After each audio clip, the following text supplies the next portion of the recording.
А денес, наоѓајќи се во Охрид, обкружени од ова божествена убавина, во градот и езерото со кои е поврзано се што е наше и духовно и национално, од кои се неодвојливи и минатото и сегашноста и верувам и нашата иднина.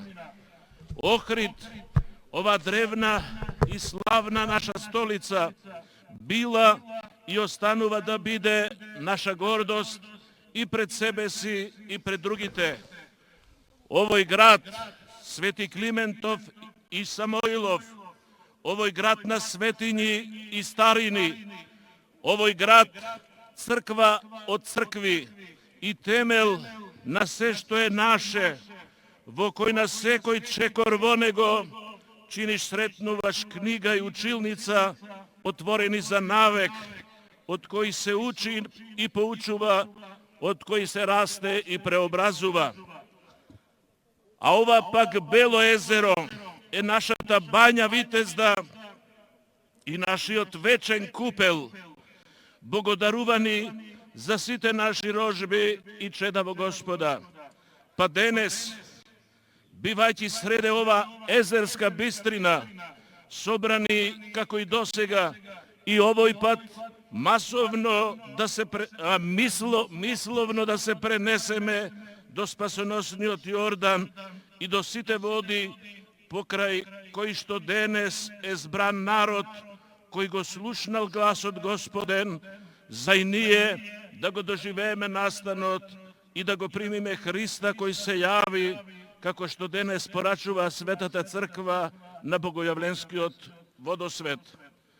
Затоа, да го молиме денес крстениот Син Божји, осветените води на овој спасоносен ден, да ни бидат за исцеление на душите и телата, да ни ги измеат сите лоши мисли и да оросат во нас духовно освежување и подкрепување, за да можеме да создаваме дела достојни на нашето човечко и христијанско призвание.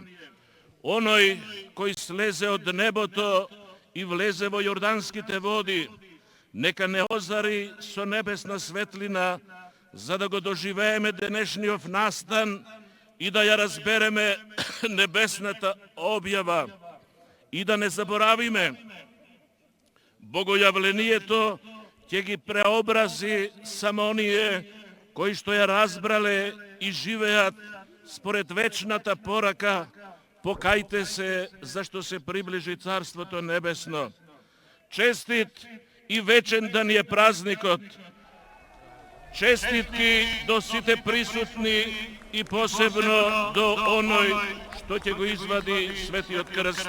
Амин за многу години.